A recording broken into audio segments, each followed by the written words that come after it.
O cheiro de lírios e café fraco preenchia a sala, um aroma que para sempre associarei à morte e à traição. Ali estava o corpo de Rogério, meu marido por 32 anos, sereno em seu caixão, finalmente em paz. E ao meu lado, segurando minha mão com a firmeza de uma rocha, estava Laura, minha melhor amiga, minha irmã de alma. Por 3 décadas, o ombro dela foi o meu refúgio. Foi nele que derramei lágrimas de frustração pelas ausências de Rogério, pelas suas viagens de trabalho de última hora, pela frieza inexplicável que às vezes se instalava entre nós. Laura sempre esteve lá, me afagando os cabelos, amaldiçoando a outra, a vagabunda sem rosto que roubava a felicidade do nosso lar. Ele não te merece, Elisa, ela dizia. Essa mulher vai ter o que merece um dia. Eu acreditava nela. Acreditava na nossa amizade, forjada em confidências e lealdade. Naquela sala de velório, enquanto os amigos e parentes vinham me oferecer pêsames, a presença de Laura era minha única âncora. Minha dor era imensa, uma mistura complexa de luto pelo homem que amei e um estranho alívio por finalmente a guerra contra aquela amante fantasma ter terminado. Eu estava exausta, mas grata por ter Laura ao meu lado para me ajudar a reconstruir. O momento que mudou tudo não foi um grito, mas um sussurro. A sala estava mais vazia e eu me aproximei do caixão para um último momento a sós com o Rogério. Laura veio junto, me abraçando de lado. Vá se sentar um pouco, amiga.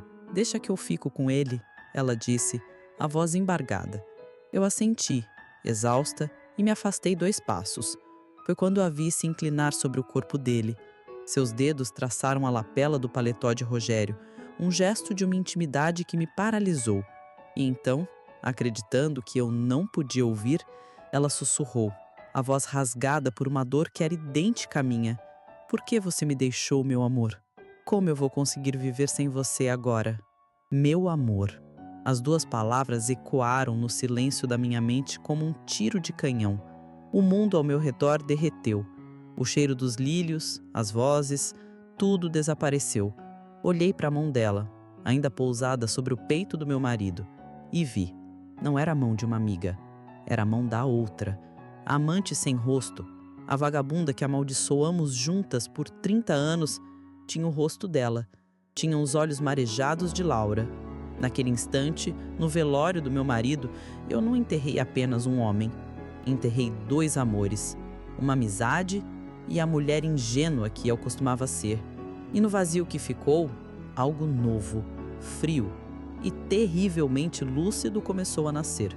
O sussurro de Laura me atingiu com a força de um paredão de concreto. Por um instante, o tempo parou.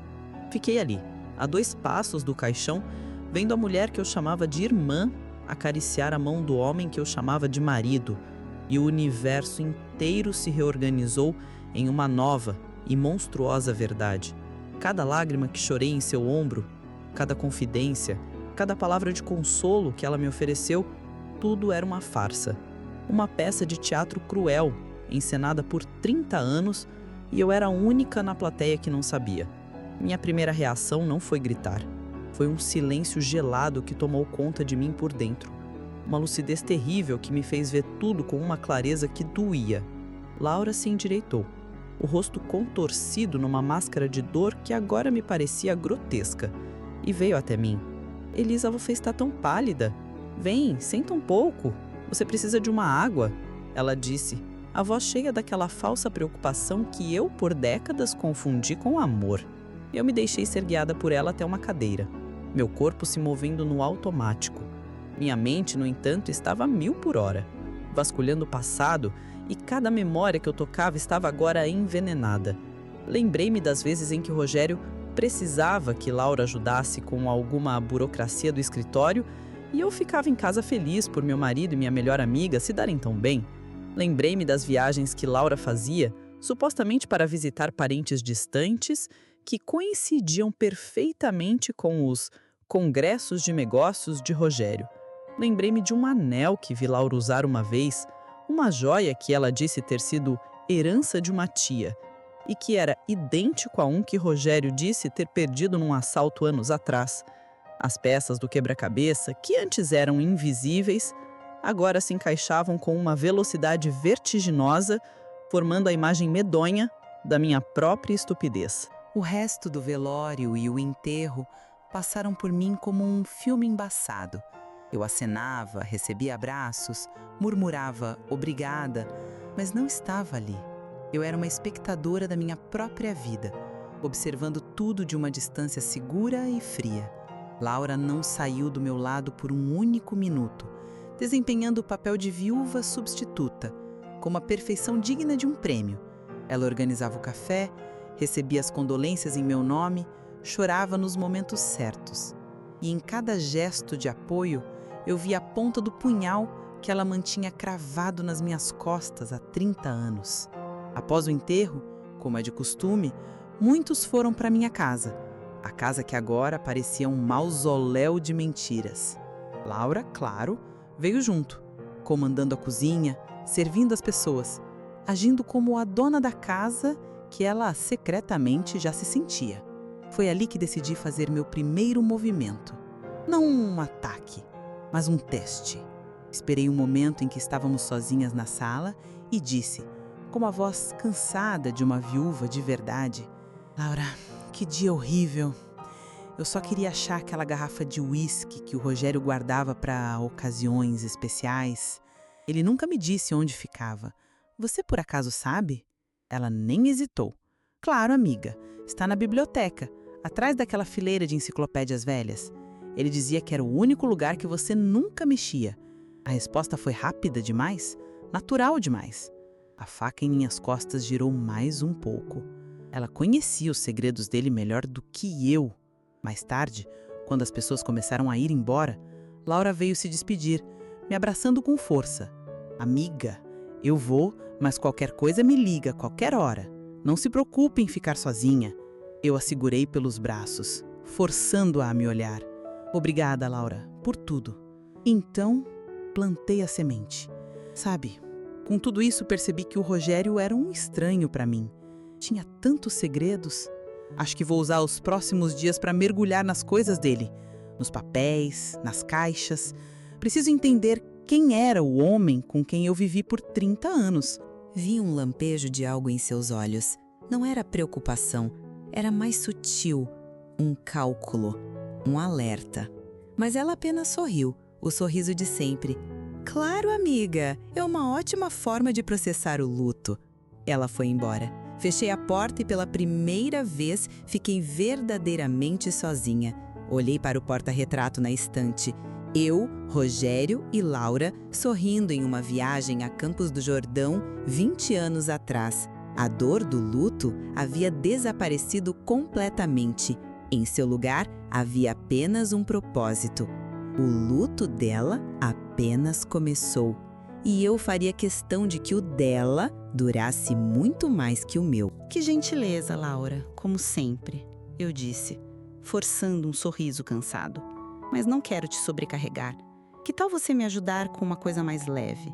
As caixas de fotos antigas estão um caos. Você podia me ajudar a separá-las por ano, enquanto eu lido com essa parte chata da burocracia.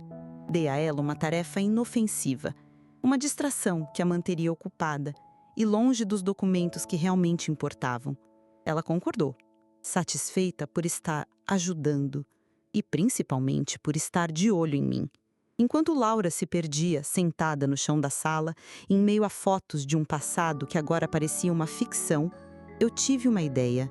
Saí do escritório com a desculpa de ir ao quarto buscar um agasalho. Fui direto ao closet, para o lado de Rogério. As roupas dele ainda estavam ali, com o cheiro dele. Mas não senti nostalgia. Sentia repulsa. Comecei a revistar os bolsos, um por um. No bolso interno de um pesado casaco de inverno, que ele não usava há anos, meus dedos tocaram algo duro e retangular. Um segundo celular. Um smartphone antigo, mas não descartável. O coração martelou no meu peito. Corri para minha mesa de cabeceira, encontrei um carregador antigo que servia e conectei o aparelho. Após alguns minutos de uma ansiedade torturante, a tela se acendeu. E então, a barreira. Uma senha de 4 dígitos. Respirei fundo. Tentei o aniversário de Rogério. Nada. O meu. Nada. O nosso aniversário de casamento. Bloqueado. Sentei-me na cama, o telefone queimando na minha mão. E então, uma intuição fria como gelo percorreu minha espinha.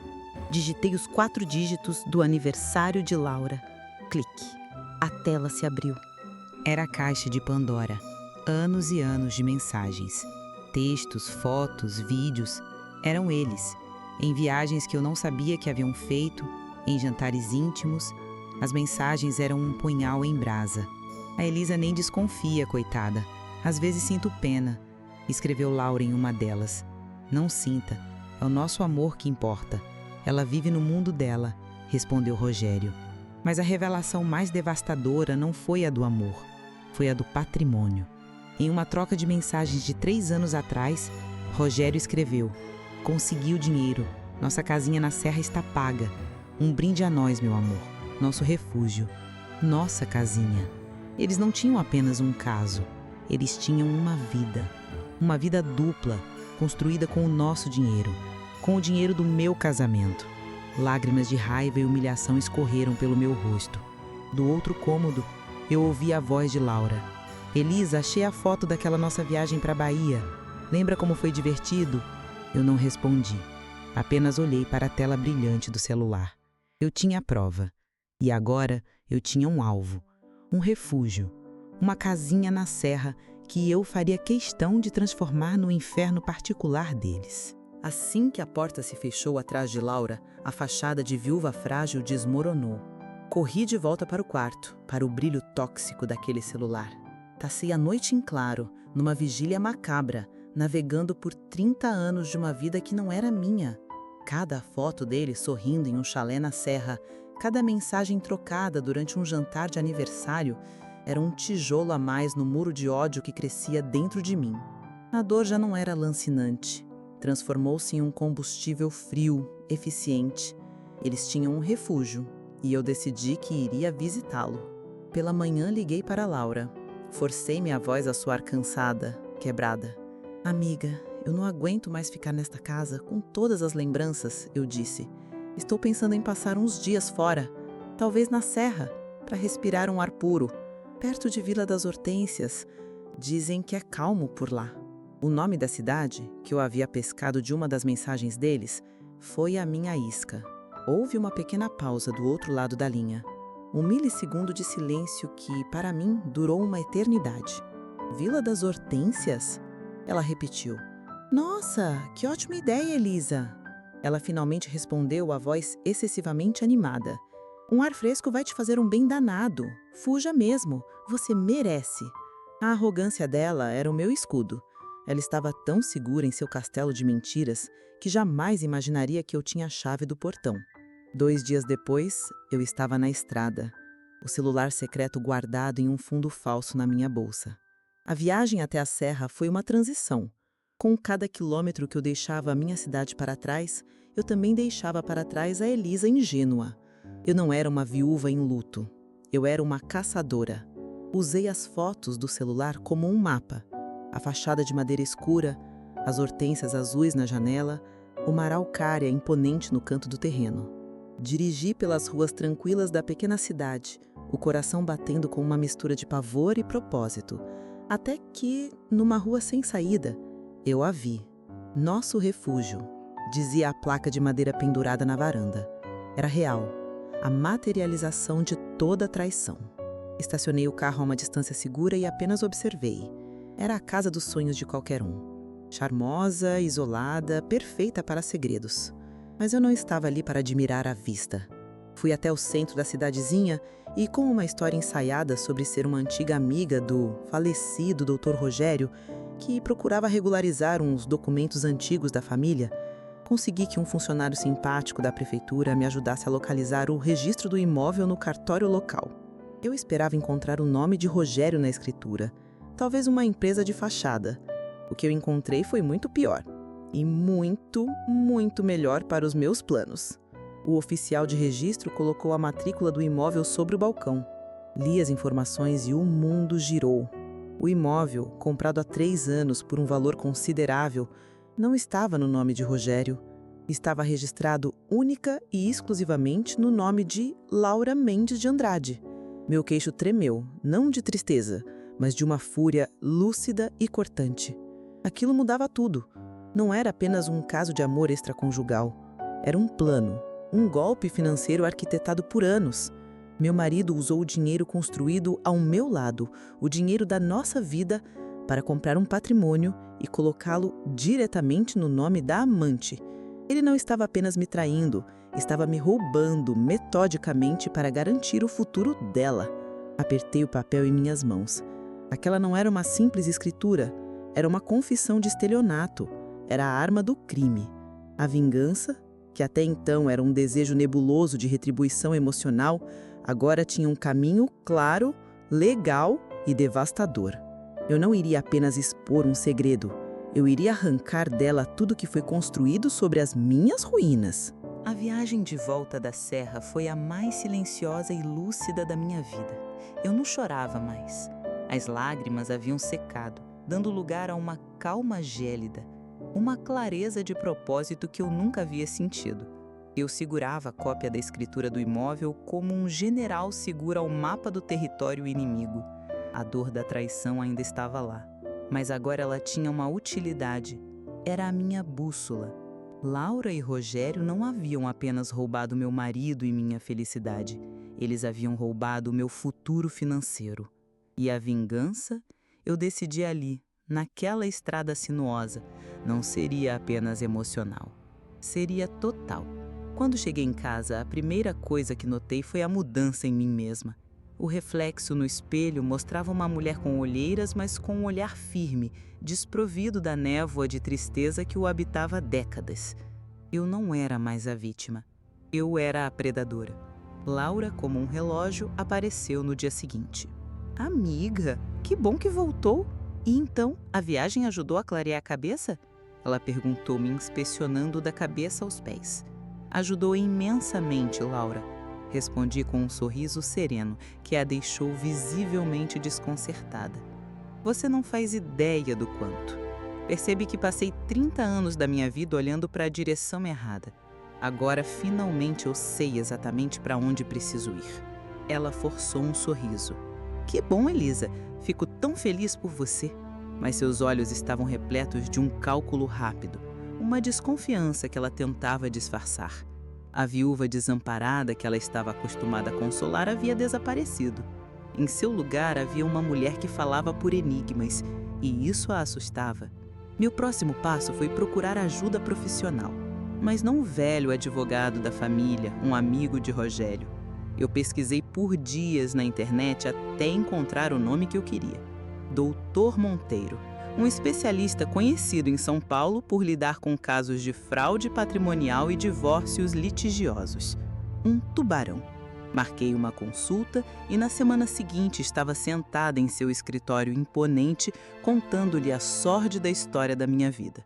Apresentei a ele a cópia da escritura, os prints das mensagens do celular secreto e um rascunho de extratos bancários que mostravam grandes retiradas de Rogério em datas que coincidiam com a compra do imóvel. Dr. Monteiro ouviu tudo sem me interromper, os dedos entrelaçados sobre a mesa. Quando terminei, ele olhou para os papéis e depois para mim, e um brilho de admiração profissional surgiu em seus olhos. Dona Elisa? O que a senhora tem aqui é uma bomba atômica. Com as provas corretas, e parece que a senhora já tem o começo delas, podemos provar a fraude. Podemos não apenas reaver o imóvel, mas processá-la por danos morais e materiais que a levariam à falência. Podemos aniquilá-la legalmente. A palavra aniquilá-la soou como música para meus ouvidos. E nós vamos, Dr. Monteiro. Mas ainda não. O senhor vai preparar toda a artilharia, cada documento, cada petição. Mas nós só vamos atacar no meu sinal. A ruína financeira dela será o prato principal. Mas antes eu mesma farei questão de servir a entrada. A ruína psicológica. Voltei para casa com um plano. Na visita seguinte de Laura, enquanto tomávamos um café, eu disse da forma mais casual que consegui. Sabe, Laura, eu gostei tanto de Vila das Hortênsias, o ar, a paz, fiquei até com vontade de comprar uma casinha por lá. um refúgio, sabe? Para recomeçar, o rosto de Laura perdeu a cor. Ela engasgou com o café, disfarçando com uma tosse. Sério, amiga? Que coincidência! Ela gaguejou, tentando manter a compostura. Por que coincidência? Perguntei, fingindo inocência. Ah, por nada. Só porque é um lugar tão específico. Ela respondeu rápido demais. Eu apenas sorri e mudei de assunto. Mas o recado havia sido dado. Eu havia colocado um alfinete no mapa exatamente em cima do seu tesouro mais secreto. O jogo havia começado. E pela primeira vez em 30 anos, era eu quem ditava as regras. Minha menção casual à Vila das Hortênsias deixou Laura visivelmente abalada por dias. E a satisfação que senti foi um bálsamo para minha alma ferida. Mas eu sabia que a guerra não seria vencida com pequenas alfinetadas. Eu precisava de um arsenal. Seguindo o conselho do Dr. Monteiro, contratei um contador forense, um homem discreto e com olhos de raio-x para números, para me ajudar a dissecar as finanças de Rogério. O que descobrimos foi um câncer de corrupção que se espalhou por 30 anos de balanços. Juntos, na poeira do escritório de Rogério, desvendamos uma contabilidade paralela, um labirinto de notas frias, despesas de viagens superfaturadas e pagamentos para fornecedores fantasmas. E no centro dessa teia, um nome aparecia repetidamente, disfarçado sobre a sigla de uma empresa de consultoria de fachada, LM Andrade Projetos, Laura Mendes de Andrade, minha melhor amiga. Não foi apenas a amante que se beneficiou de presentes. Ela foi uma parceira de negócios no esquema de desvio de dinheiro do meu marido.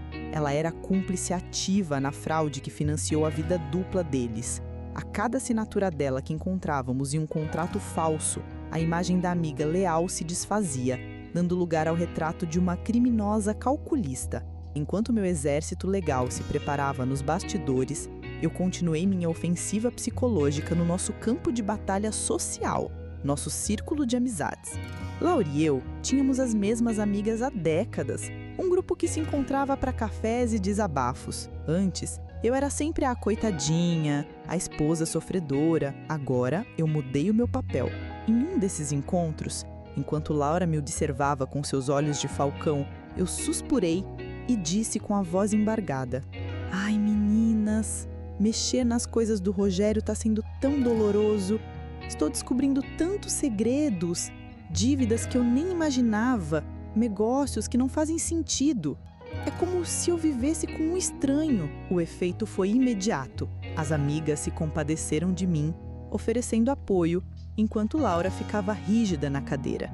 Eu não a acusei de nada, mas a insinuação de segredos era uma granada jogada no colo dela. A partir daquele dia, ela se tornou minha sombra, ligando constantemente, aparecendo de surpresa, sempre com a desculpa de ver se eu estava bem, mas na verdade, tentando desesperadamente descobrir o que mais eu sabia. O jogo virou. A caçadora agora se sentia caçada. A descoberta mais devastadora, no entanto, veio de uma pasta esquecida, no fundo de um armário. Nela, encontrei os registros de um pagamento de valor altíssimo, feito há uns 10 anos. Não era para a empresa de Laura, era uma transferência direta para a conta do irmão dela. Na mesma pasta, um rascunho de contrato mostrava que o dinheiro foi usado para salvar a empresa da família de Laura da falência. Uma empresa que hoje era próspera e garantiu o sustento de todos eles. Meu sangue gelou. A traição tinha tentáculos ainda mais longos. Laura não apenas enriqueceu às minhas custas, ela salvou a família inteira. O irmão, a cunhada, os sobrinhos que me abraçavam nos natais, todos viviam em uma prosperidade construída sobre a minha ruína silenciosa. E isso me deu uma nova e terrível arma, muito mais cruel do que a escritura de um imóvel. O segredo da casinha na serra destruiria a reputação dela comigo e com nossos amigos. Mas o segredo da salvação da empresa familiar, esse tinha o poder de implodir a família dela por dentro. A lealdade deles a ela era comprada com o meu dinheiro. E eu comecei a me perguntar o que aconteceria quando eles descobrissem o verdadeiro preço daquela salvação. A posse das novas informações mudou a dinâmica do meu jogo. Eu não estava mais apenas plantando sementes de dúvida. Eu estava regando-as com veneno, observando pacientemente a paranoia de Laura florescer. A oportunidade perfeita para o meu próximo movimento surgiu quando ela veio me visitar, mais uma vez sob o pretexto de me ajudar com a terrível burocracia dos papéis de Rogério. Enquanto ela estava na cozinha, preparando um chá que eu não pedi, eu casualmente deixei sobre a mesa do escritório uma planilha impressa, preparada pelo meu contador, com uma lista de pagamentos suspeitos. No topo da lista, em negrito, estava LM Andrade Projetos. Quando ela voltou, eu apontei para o papel com um ar de confusão. Laura, você era tão próxima do Rogério, talvez entenda disso. O contador está intrigado com essa empresa, LM Projetos. Recebeu uma fortuna da nossa conta por anos, mas não há um único relatório de serviço, um único e-mail. Você já ouviu o Rogério mencionar esse nome? Eu a observei atentamente por cima da borda da minha xícara de chá. O sangue fugiu de seu rosto. As mãos dela, ao pousar a bandeja, tremeram levemente. LM? Não, amiga, nunca ouvi falar. Ela gaguejou, a negação apressada e fraca. Rogério tinha tantos negócios, tantos contatos. Devia ser algo técnico que nós, mulheres, não entendemos. A desculpa sexista e antiquada foi a primeira coisa que lhe veio à mente. Uma tentativa patética de desviar o assunto. Eu não insisti. Apenas suspirei, com um ar de mistério. Talvez. Mas o Dr. Monteiro, meu novo advogado, faz questão de investigar cada centavo. Ele é terrivelmente meticuloso. Deixei o nome do tubarão pairar no ar e vi o pânico real se instalar nos olhos dela. Meu próximo ataque foi mais público e mais cruel. Encontrei-a com seu irmão, Carlos, na feira de orgânicos do bairro. O homem cuja empresa e família foram salvos pelo meu dinheiro. Aproximei-me com um sorriso caloroso, o carrinho de feira na minha frente. Carlos, que prazer te ver! Laura, querida! Abracei os dois.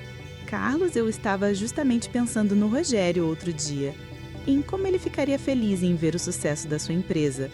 Ele se preocupava tanto com o bem-estar de todos vocês, tinha um carinho imenso pela sua família. As palavras eram doces como mel, mas para Laura eram pura cicuta. Carlos, o irmão, sorriu, genuinamente tocado. Obrigada, Elisa. O Rogério era um grande amigo, sem dúvida.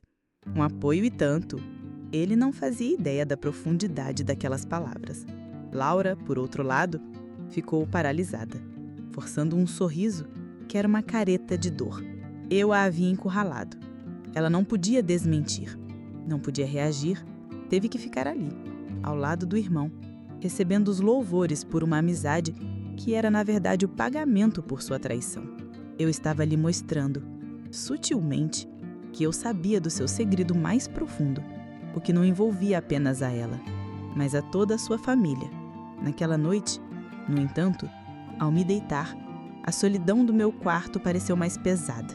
A satisfação da minha pequena vitória na feira deu lugar a um gosto amargo na boca. Eu olhava para o meu reflexo no espelho escuro da janela e vi uma estranha, uma mulher fria, calculista, que manipulava as emoções alheias com a precisão de um cirurgião. Eu estava me tornando como eles. A vingança estava me consumindo, me moldando à imagem dos meus inimigos. Por um momento, senti uma pontada de dúvida, de repulsa por mim mesma. Mas então, fechei os olhos e a memória do sussurro dela no velório voltou, nítida e cruel. A lembrança das minhas trêmulas, da minha dor, da minha humilhação de 30 anos. E a dúvida se foi. Eu aceitei a escuridão. Era o preço da justiça.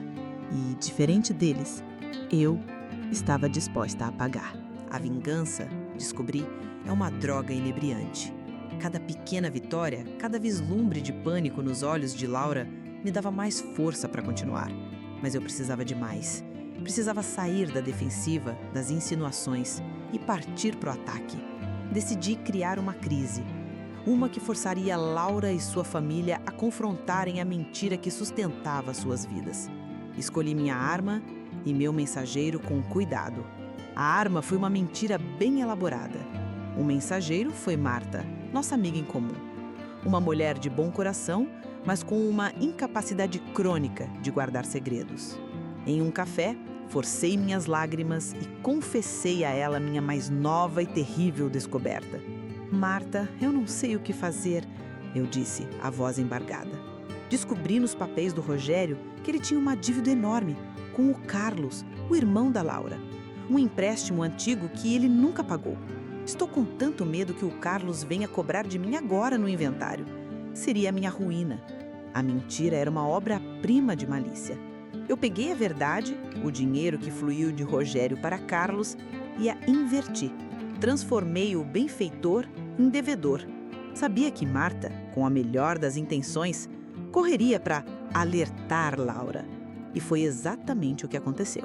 Não se passaram nem 24 horas. Laura apareceu na minha porta sem avisar. A máscara de amiga solidária havia caído. No seu lugar, havia uma mulher pálida, com os olhos injetados de raiva e medo. Elisa, que história absurda é essa que você contou para Marta? Que dívida é essa do Rogério com o meu irmão? De onde você tirou essa loucura? Eu a encarei com a mais perfeita expressão de uma viúva confusa e magoada. Loucura? Laura, eu apenas desabafei com uma amiga. A Marta me prometeu segredo. Eu encontrei uns recibos antigos, umas anotações do Rogério. Não entendi direito, mas parecia uma dívida. Se eu me enganei, me perdoe. Com a cabeça que eu ando, posso ter interpretado tudo errado. Minha falsa fragilidade era um muro de aço. Ela não podia me atacar. Não podia me acusar de nada sem se expor. Ela teve que engolir a raiva sufocada pela minha suposta ingenuidade. Enquanto ela andava de um lado para o outro, nervosa, eu executei a segunda parte do meu ataque. Fui até uma pequena caixa de madeira sobre a lareira, onde eu havia colocado alguns pertences pessoais de Rogério. Além desses papéis confusos, tem outra coisa que não me sai da cabeça, eu disse, remexendo na caixa. Tirei de lá uma única chave, com um chaveiro simples de couro, e a estendi na palma da minha mão. Encontrei esta chave, não abre nenhuma porta aqui de casa, nem do escritório. Testei em tudo. Você que conhecia tão bem o Rogério, por acaso faz ideia do que isso possa ser? O olhar dela se fixou na chave. Eu vi o reconhecimento instantâneo, o terror puro em suas pupilas. Aquela era a chave da nossa casinha, do refúgio secreto deles em Vila das Hortênsias. Eu estava forçando-a a olhar para a prova física do seu mundo secreto, ali, na minha mão. Por um segundo, achei que ela fosse desmaiar. A cor sumiu do rosto dela e ela deu um passo para trás. Não sei, Elisa. Ela conseguiu dizer, a voz um fio. Não vi essa chave na minha vida. Que pena, eu disse, fechando a mão em torno da chave, sentindo o metal frio contra minha pele. Acho que vou ter que descobrir sozinha a qual fechadura ela pertence. Mais um dos muitos segredos do Rogério. Guardei a chave no bolso, mas a deixei ali, simbolicamente, entre nós. Eu não tinha só as informações. Agora, eu tinha a chave do cofre. E ela sabia que, a qualquer momento, eu poderia decidir abri-lo. A mentira sobre a dívida, como eu esperava, causou um maremoto na família Andrade. Carlos, o irmão de Laura, um homem prático e que prezava a reputação da família acima de tudo, não deixou a história morrer. Ele confrontou a irmã. Laura mais tarde cometeu o erro de me contar parte da conversa, numa tentativa de me fazer sentir culpada. Meu irmão ficou furioso, Elisa. A sua confusão está causando problemas na minha família, ela disse, a voz cheia de uma falsa indignação. O que ela não me contou, mas que eu podia deduzir, era a verdade daquela conversa. Carlos, um homem de negócios, jamais aceitaria uma confusão como resposta para uma suposta dívida vultosa. Ele a pressionou e Laura, encurralada, foi forçada a mentir para o próprio irmão, a tecer uma nova teia de enganos para encobrir a antiga, insistindo que eu estava desequilibrada pelo luto. Mas a semente da desconfiança havia sido plantada. Pela primeira vez em 30 anos, o irmão olhou para a irmã e se perguntou o que mais ela estaria escondendo. A aliança familiar, que parecia inabalável, começava a apresentar finas rachaduras. A revelação da chave, no entanto, foi o que empurrou Laura do pânico para a ação. Ela sabia que eu poderia a qualquer momento decidir fazer uma viagem e descobrir a casa. E ela sabia, melhor do que ninguém, o que havia lá dentro. Não apenas móveis e decoração de bom gosto. Havia 30 anos de provas. Cartas, presentes, documentos que Rogério, em sua arrogância, nunca se preocupou em destruir. Ela precisava fazer uma limpeza. Precisava apagar os vestígios. Mas eu estava um passo à sua frente. Após o confronto da chave, eu liguei para o Dr. Monteiro. Doutor, eu disse, acredito que a nossa adversária fará uma viagem para a Serra em breve. Gostaria de contratar os serviços de um investigador particular, discreto. Quero fotos e vídeos dela entrando e principalmente saindo da propriedade. Quero ver o que ela vai carregar. E, como um rato atraído pelo queijo, ela mordeu a isca. No sábado seguinte, sob a desculpa de visitar uma prima doente, Laura dirigiu até Vila das Hortênsias. E o investigador que contratei estava lá, escondido, documentando tudo. Na segunda-feira, recebi um envelope pardo. Dentro, um pendrive e algumas fotos impressas. As imagens eram nítidas, inegáveis. Laura, com uma chave que ela nunca tinha visto na vida, abrindo a porta da casa que ela não deveria conhecer. E a foto mais importante, Laura saindo da casa horas depois, arrastando uma caixa de papelão pesada e a colocando no porta-malas do carro. Olhei para aquelas fotos e não senti nada. Nem dor, nem raiva, nem satisfação. A mulher naquelas imagens agindo como uma ladra na calada da noite não era a Laura que eu conheci. Talvez aquela Laura nunca tenha existido. O que eu sentia era apenas o frio profissionalismo de uma general confirmando a posição do inimigo.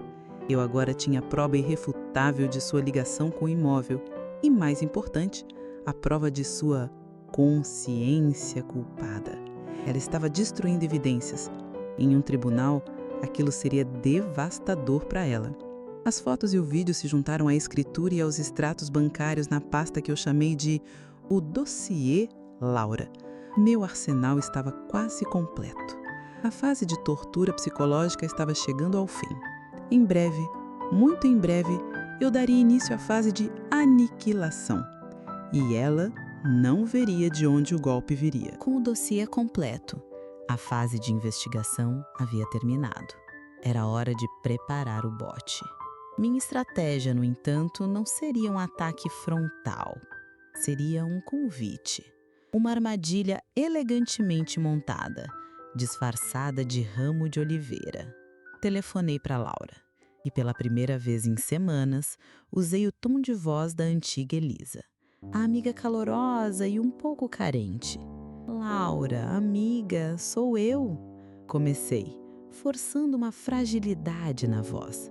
Eu tenho pensado tanto em nós, na nossa amizade. O luto me deixou paranoica, desconfiada, e eu sei que te magoei. Fui injusta com você, que sempre foi meu pilar. Eu queria te pedir perdão. Queria que as coisas voltassem a ser como antes. Posso preparar um jantar especial para nós duas aqui em casa na sexta? Só nós duas para celebrarmos os nossos 30 anos de amizade? Do outro lado, o silêncio dela foi denso. Eu podia sentir a engrenagem da sua mente girando, pesando as opções. Era uma armadilha óbvia demais? Ou era a chance de a viúva desequilibrada finalmente voltar ao normal? Recusar seria o ato mais suspeito de todos. Claro, Elisa. Claro, amiga. Ela finalmente respondeu, a voz falsamente emocionada. Eu adoraria, senti tanto a sua falta. Na noite de sexta-feira, preparei o cenário com a precisão de uma cenógrafa. A mesa estava posta com a melhor toalha, as velas acesas e no forno o prato favorito dela. Um risoto de camarão, que eu só fazia em ocasiões especiais. Abri uma garrafa do nosso vinho preferido. O ambiente exalava 30 anos de memórias, de cumplicidade, de uma amizade que era a maior mentira da minha vida. Cada detalhe era um requinte de crueldade. O jantar foi a performance de nossas vidas. Laura, aliviada, falava sem parar, tentando preencher o silêncio com banalidades. Eu a ouvia, só via, e a guiava pelas estradas da nostalgia, forçando-a a relembrar viagens, festas, confidências. Lembra daquela vez que o Rogério esqueceu nosso aniversário de casamento e você me levou para o cinema para me animar? Eu perguntei. Lembro, claro. Homens, que cabeça! Ela respondeu, rindo. A hipocrisia era tão espessa que eu podia cortá-la com a faca. Quando terminamos o prato principal, o meu sorriso desapareceu. Pousei os talheres e a encarei. Laura, eu disse, a mudança no meu tom de voz a fazendo gelar na cadeira.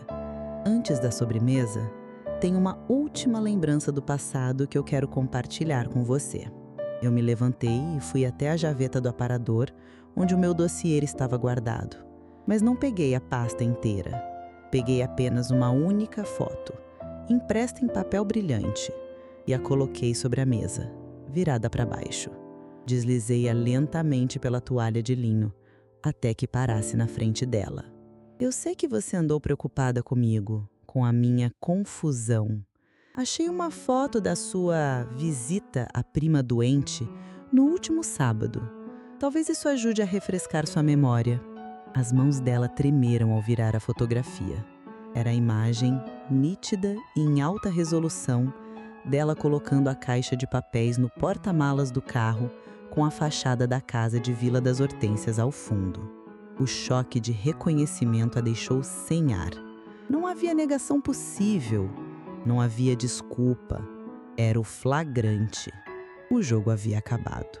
Ela me olhou, os olhos arregalados, a boca se abrindo e fechando sem emitir som. Eu não gritei. Falei com a calma de um juiz proferindo uma sentença. Você me deu todas as chances de me contar a verdade. Por meses, você preferiu me chamar de louca. Essa foto é a prova da última mentira que você vai me contar. Levantei-me. No próximo sábado, ao meio-dia, eu e meu advogado, Dr. Monteiro, estaremos em Vila das Hortênsias, na sua casa. Sugiro que você e o seu advogado também estejam lá. Nós vamos discutir, de forma civilizada, os termos da sua rendição. Caminhei até a porta e a abri. Ah, e mais uma coisa. Se eu fosse você, usaria a semana para ter uma conversa muito honesta com o Carlos e sua família. Acho que eles merecem saber como a empresa deles foi salva da falência. Eles podem se surpreender com o preço que eu paguei por isso. Laura saiu da minha casa naquela noite como um fantasma, deixando para trás um silêncio pesado, carregado de ameaças não ditas. A semana que se seguiu foi a mais longa e, ao mesmo tempo, a mais curta da vida dela, eu imagino. Para mim, foi uma semana de calma e meticulosa preparação. A caça havia terminado, agora era apenas uma questão de esperar a rendição. O pânico de Laura se manifestou em uma enxurrada de tentativas desesperadas de contato. Ligações que eu não atendi, mensagens de texto que passavam da súplica. Elisa, pelo amor de Deus, vamos conversar, não precisa ser assim. A ameaça velada. Você vai destruir 30 anos de amizade por causa de um mal-entendido. Eu respondi a cada uma delas com a mesma frase, copiada e colada, enviada pelo Dr. Monteiro. As comunicações a partir de agora deverão ser feitas entre nossos advogados. Nos vemos no sábado. Cada mensagem não respondida, cada ligação rejeitada, era mais um tijolo no muro de silêncio que a deixava presa com seus próprios demônios. A minha ameaça de expor o segredo da família Andrade funcionou como um veneno de ação rápida. Sem poder falar comigo, Laura foi forçada a se confessar ao irmão. Não sei os detalhes da conversa, mas posso imaginar. A versão dela deve ter sido cuidadosamente editada, cheia de meia-verdades, pintando a mim como uma viúva enlouquecida e a si mesma como vítima de um antigo favor, que agora estava sendo distorcido. Mas a semente da verdade, por menor que fosse, era suficiente. Carlos, irmão dela, um homem pragmático, entendeu o risco. A reputação da família e da empresa, construída sobre uma base de dinheiro roubado, estava na minha mão. A partir daquele momento, a lealdade incondicional dele à irmã foi substituída pelo instinto de sobrevivência. Laura não tinha mais o apoio irrestrito da sua família. Estava sozinha. Enquanto ela se debatia, eu me preparava para a batalha final. Tive uma última reunião com o Dr. Monteiro. Espalhamos sobre a mesa o dossiê Laura.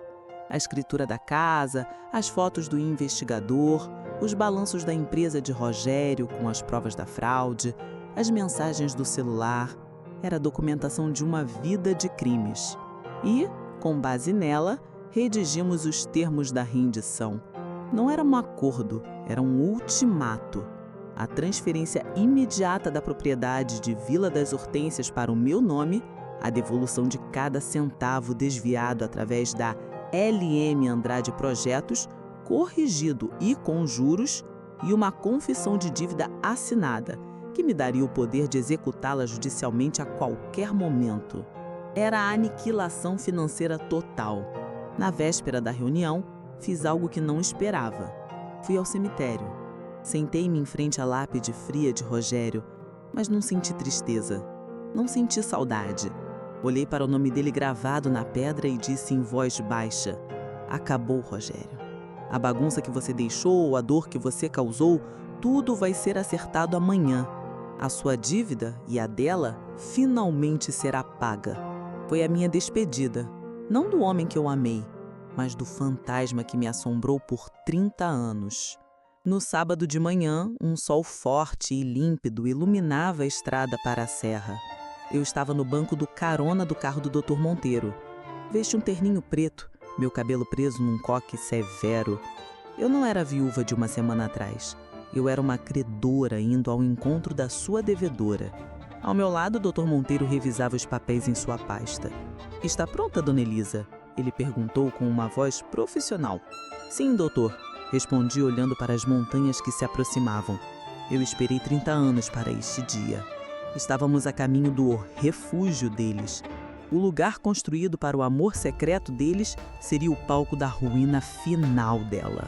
Chegamos em Vila das Hortênsias ao meio-dia em ponto. O ar da serra era puro e frio, mas eu não sentia nada. Dr. Monteiro estacionou em frente ao chalé. Nosso refúgio. A placa de madeira entalhada era uma piada de mau gosto. Pela primeira vez, eu vi a casa de perto. Era linda, perfeita, e cada detalhe, da varanda florida à chaminé de pedra, era um insulto à minha vida. Respirei fundo e caminhei até a porta. Eu era a visita, mas a casa, por direito, era minha. Laura e seu advogado, um homem de ombros caídos que já parecia derrotado, nos esperavam na sala. Laura estava irreconhecível. A mulher vibrante e confiante dera lugar a uma figura pálida e envelhecida, com olheiras fundas e olhos que não conseguiam encontrar os meus. O ambiente era um misto de sala de estar e sala de tribunal. O cheiro de madeira e lavanda da casa se misturava à tensão palpável da guerra. Dr. Monteiro não perdeu tempo com gentilezas.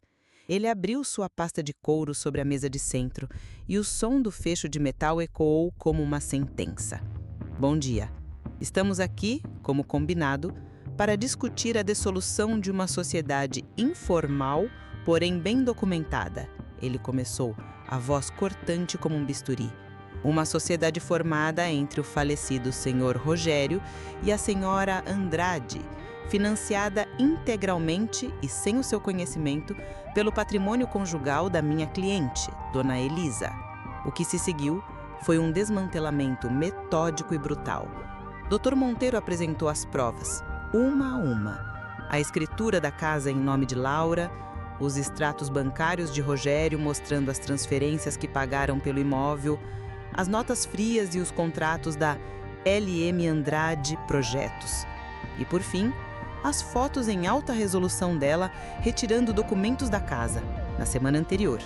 "Isso, senhor Andrade", disse o Dr. Monteiro apontando para a foto. Chama-se ocultação de provas. Um ato que por si só já tem implicações criminais. O advogado de Laura tentou intervir. Falar em acordos, em mal-entendidos. Foi quando eu o interrompi. A parte legal estava clara. Agora, a parte pessoal.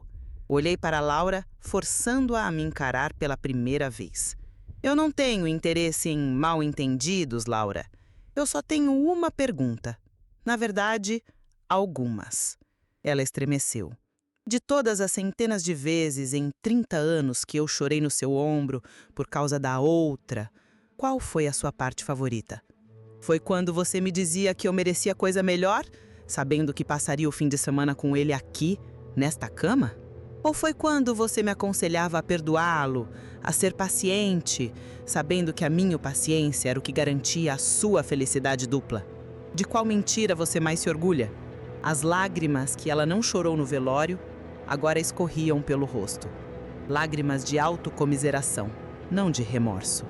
Eu o amava, Elisa, ela sussurrou, a última e mais patética das suas desculpas. Não ouse chamar isso de amor. Amor não se constrói sobre a ruína de outra pessoa. O que vocês tiveram foi um golpe. E todo golpe tem o dia do acerto de contas. Dr. Monteiro empurrou um documento grosso para a mesa. Estes são os termos. Inegociáveis, ele anunciou. A transferência da escritura deste imóvel para Dona Elisa, a assinatura de uma confissão de dívida no valor de todos os desvios comprovados da empresa, com um plano de pagamento que irá comprometer uma boa parte da sua renda pelo resto da sua vida. A senhora assina isso e nós não entramos com uma queixa-crime por estelionato e fraude. Tem 1 hora para decidir. Depois disso, a oferta não estará mais na mesa. O advogado dela leu rapidamente as páginas, o rosto cada vez mais pálido. Ele cochichou algo no ouvido de Laura. Não havia o que discutir.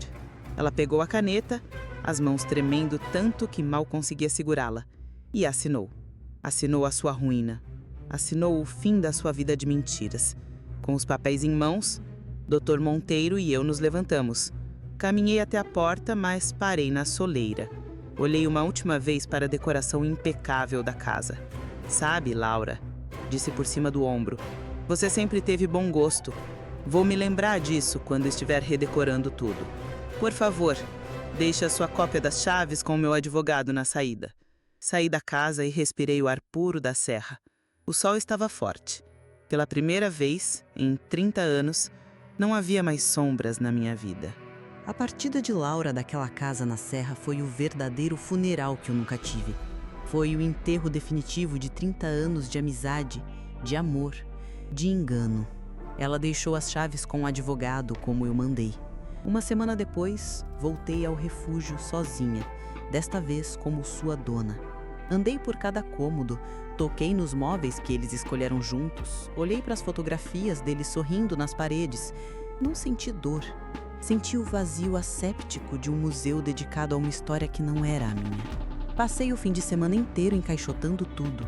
Cada vestido dela, cada livro dele, cada pequeno objeto que testemunhou a vida secreta deles. Não rasguei nada, não quebrei nada. A raiva já havia cumprido seu papel. Apenas embalei tudo com uma eficiência fria e metódica. Contratei uma empresa de frete e mandei todas as caixas para o novo e modesto apartamento alugado de Laura. Um presente de despedida, um lembrete físico e palpável de tudo que ela havia construído e de tudo que ela, agora, havia perdido. Os meses que se seguiram foram de uma paz estranha e silenciosa. A vingança não me trouxe uma alegria eufórica, mas uma calma severa. A primeira parcela da dívida de Laura caiu na minha conta e continuou caindo, pontualmente, todo mês. Era um lembrete constante da minha vitória. O Dr. Monteiro me disse que a notícia, mesmo sem um processo público, se espalhou como um sussurro venenoso pelo nosso antigo círculo de amizades. Laura não foi julgada por um juiz, mas pela sociedade que ela tanto prezava. Tornou-se uma pária, a amiga Judas, a amante vilã. Sua família, como eu previ, implodiu. O irmão, Carlos, confrontado com a verdade humilhante sobre a salvação de sua empresa, rompeu relações com a irmã. Ele me enviou uma carta, um pedido de desculpas formal e distante. e se ofereceu para começar a pagar a dívida moral que tinha com a minha família. Recusei. O acerto de contas dele era com a própria consciência, não comigo. Laura, sem o apoio do irmão, sem a admiração dos amigos e financeiramente estrangulada pela dívida que ela mesma ajudou a criar, estava pagando sua sentença. Não em uma cela de prisão, mas em uma de solidão. E eu redescobri a Elisa que existia antes de Rogério e Laura. A mulher que gostava de viajar sozinha, que pintava aquarelas, que lia até o amanhecer. Vendi a casa em que vivi com Rogério, o palco de tantas lágrimas, e me mudei para um apartamento menor, com mais luz e sem fantasmas. E a casinha na serra? Depois de uma reforma completa, onde arranquei cada vestígio deles, coloquei-a à venda. O mercado imobiliário aquecido me deu por ela um valor que não apenas cobriu tudo que me foi roubado, mas que me garantiu uma velhice tranquila e independente. Minha vingança não me devolveu os 30 anos que perdi. Nenhum dinheiro no mundo poderia fazer isso. Mas ela me devolveu algo mais precioso, a mim mesma. Ensinou-me que a confiança é um presente que só deve ser dado a quem o merece, e que a força que eu procurava no ombro dos outros, na verdade, sempre esteve dentro de mim. A mulher que foi enganada por 30 anos morreu, e das cinzas dela, nasceu uma que nunca mais seria enganada por ninguém. A história de Elisa é um lembrete poderoso de que, às vezes, as maiores traições vêm de onde menos esperamos, mas a nossa capacidade de nos reerguer pode ser ainda mais surpreendente. Você acha que a vingança de Elisa foi justa, ou ela deveria ter escolhido perdão? Conte sua opinião aqui nos comentários. Vamos adorar saber o que você pensa sobre essa história complexa. Se você ficou preso nesta teia de suspense e reviravoltas, não se esqueça de se inscrever no canal e ativar o sininho para ser o primeiro a saber quando uma nova história emocionante for ao ar. E se você está pronto para outra jornada de segredos de família e consequências inesperadas, clique no vídeo que está aparecendo na tela agora e assista a nossa próxima história. Meus pais me expulsaram de casa grávida aos 17, anos depois eles bateram na minha porta e eu disse: "Você não vai querer perder."